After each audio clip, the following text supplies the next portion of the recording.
so welcome back to my YouTube channel, and as you all know that the seventh avatar of Vishnu is Rama. So I think many of you already know the story of Rama. So without further ado, let's go. Rama, the road less taken. Rama, the seventh avatar of Lord Vishnu, is also referred to as Maryada Purushottam for his strict self-discipline and unwavering adherence to the path of dharma and righteousness. It is said Vishnu took the Rama avatar to inculcate moral values in early society as well as to kill the evil in the form of Ravana. Besides, he also had to give deliverance to Jaya and Vijaya, who were still under the curse of Lord Brahma's son, the four Kumaras. Ravana had a boon that no Deva, Asura, animal or any other form of celestial or divine being could kill him. He considered humans to be weak and therefore inferior opponents. He did not fear being killed by them. For this reason, Vishnu took birth in human form as Rama to end Ravana's evil rule. You already know that story and how he defeated Ravana and ended the reign of evil. Guess what? Rama's story isn't just about that. As this Vishnu avatar, his divinity existed not in doing miraculous deed but living a simple and a highly spiritual life, despite his royal lineage. Born to King Dasavatara of Ayodhya and his eldest wife Kaushalya, Rama was the heir to the throne. He had three younger brothers, Lakshman and Shatrughan, were the sons of Sumitra, and Bharat was the son of Kaikeyi. Sumitra and Kaikeyi were the other two wives of Dasaratha. There was so much love between the brothers, and tales of their bravery, particularly Rama's, were famous. The four boys were given all the knowledge of the scriptures and trained in weaponry and warfare. As they grew older, the boys became even more proficient with their training under Rishi Vashishta, one of the Sapta Rishis. Hearing of their bravery, Rishi Vishwamitra visited them one day. Addressing King Dasaratha, he said, "I am harassed by disruptions from the Rakshasa and demons, day in and day out. Every day during my meditation, they walk around causing tremors, destroy my hut, and constantly threaten me. What help can I offer you, revered Rishi? Whatever it is that you need, just ask," King Dasaratha said kindly. Vishwamitra wasted no words or time in putting across his request. "Send your sons with me." King Dasaratha was aghast. To fight the demons? They are young boys, not even full grown-up adults. I would be sending them to their death if I were to agree to this request. Besides, I cannot bear to send them away like this. It would break our family apart. He shook his head vehemently. Vishwamitra, known for his temper, was furious. "You just said, ask whatever you need, and now you're going back on your word? How was I to know what you would ask for? I have my entire army here, ready to go with you and protect your ashram. I would gladly send my soldiers who are trained in combat with enemies. But my sons are like pieces of my own heart. How can I send them with you?" "Your son Rama alone is capable of handling these demons on his own. You may not know it now, but this will bring him even more fame and respect. O king, have trust and send them with me," Vishwamitra urged. Hearing this, Dasaratha winced. Why had he agreed to Vishwamitra's request even before hearing him out? "I wish to conduct an important yajna, and these demons won't let me complete it in peace. It is only your son who is a worthy match for them and can restore tranquility in the forest."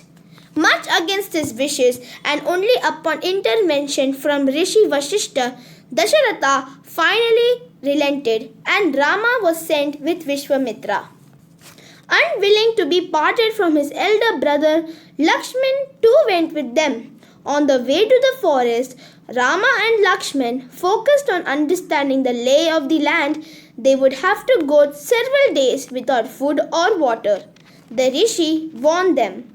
The enemies would be many and quite ferocious, he said.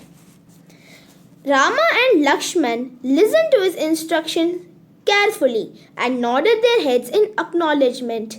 They would be prepared, they assured him. The trio soon encountered the demons that Vishwamitra had been talking about. "There she is! That's Taraka!" cried Vishwamitra when he spotted her from a distance. She and her children, Maricha and Subhahu, had made it impossible for me to chant even 2 mantras in peace. "Kill her! Kill them all!" Rama and Lakshman could only stare ahead even as Taraka saw them and growled in anger. "It's a woman!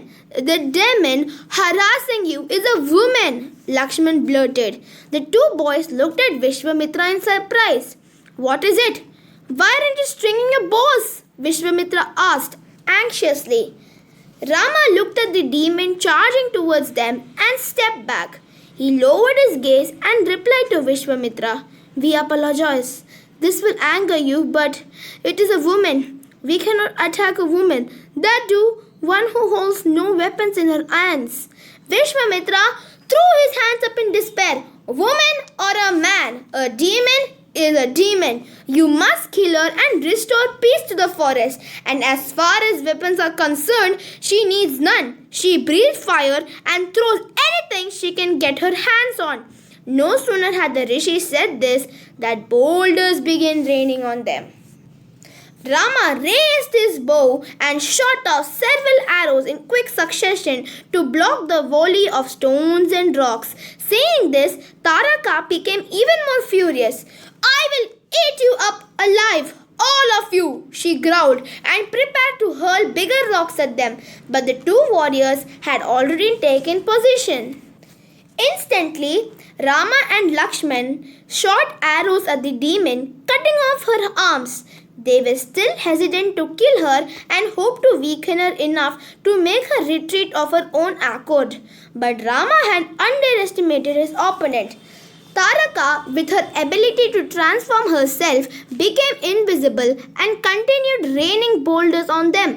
"See, she deserved no compassion or leniency," Vishwamitra remarked. "Fulfill your duty, kill her and put an end to the reign of terror," he reminded Rama.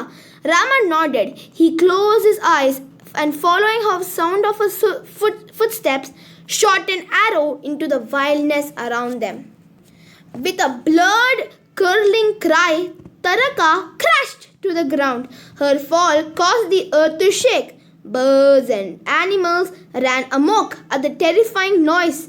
Trees cracked under the strong wind caused by her gigantic body hitting the ground. Maricha and Subhahu now emerged to fight the 2 brothers and avenge their mother's death. But soon they met the same fate at the hands of the brave boys. Vishwamitra was overjoyed when the troublesome trio was killed. He blessed Rama and Lakshman and rewarded them with even more divine and powerful weapons.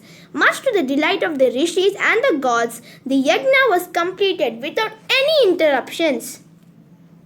Shortly after, Rishi Vishwamitra received an invitation from King Janaka of Mithala. The rishi had been requested to grace the Swayamvar ceremony of his daughter Princess Sita. Vishwamitra took Rama and Lakshman along, not just for his protection but also to show them Shiva's mighty bow Pinaka. King Janaka had announced that whoever would lift and string the mighty bow would be declared a suitable match for his beloved daughter Sita. With ease, Rama picked up the bow as if it were a wooden twig. While stringing it, he inadvertently broke the bow in 2. The twang of the bow breaking was heard till the heavens and beyond. Seeing this miracle, all those present were aghast and awed at the same time. Was this the same bow that none of the other mighty warriors could even lift? Earlier, The prison suitors, who had already been defeated, gasped in surprise, even as they massaged their aching arms that had made several failed attempts at lifting the bow. Thrilled to see Rama's strength, King Janaka immediately announced that Sita would wed Rama. Preparations began in full swing. Dasharatha and his family were sent a royal invitation to the wedding ceremony immediately. Rama and Sita were married with much fanfare and jubilation. Tales of Rama's strength and courage also began spreading everywhere. However, another calamity was to befall Rama. No sooner had he and Sita exchanged garlands than a ferocious gale rose through the dust and howling winds strode in Parashurama. How dare you break the bow that once belonged to Lord Shiva, he thundered, addressing Rama directly. With folded hands and a bowed head, Rama approached Parashurama. I had merely intended to string the bow, as was still stipulated in the conditions laid down by the Honorable King. I apologize for what I did unknowingly. I would be happy to accept any punishment you consider imposing on me. Hearing his humble apology, Parashurama was taken aback. He had been expecting a showdown and had come fully prepared for the battle. Yet he had been left speechless by mere words. Realizing that this was no ordinary mortal, Parashurama looked at Rama carefully and instantly recognized him to be an avatar of Lord Vishnu, just as he was. My work here is done, he declared, much to the surprise of everyone around.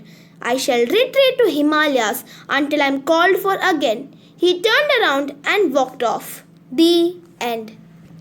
Thank you so much for watching this my video, and I will be posting Krishna's story maybe day after tomorrow or tomorrow. I'm not sure. And I really hope you enjoyed this Rama story. And if you did, smash that like button, and I'll see you in my next video. Bye guys. Love you.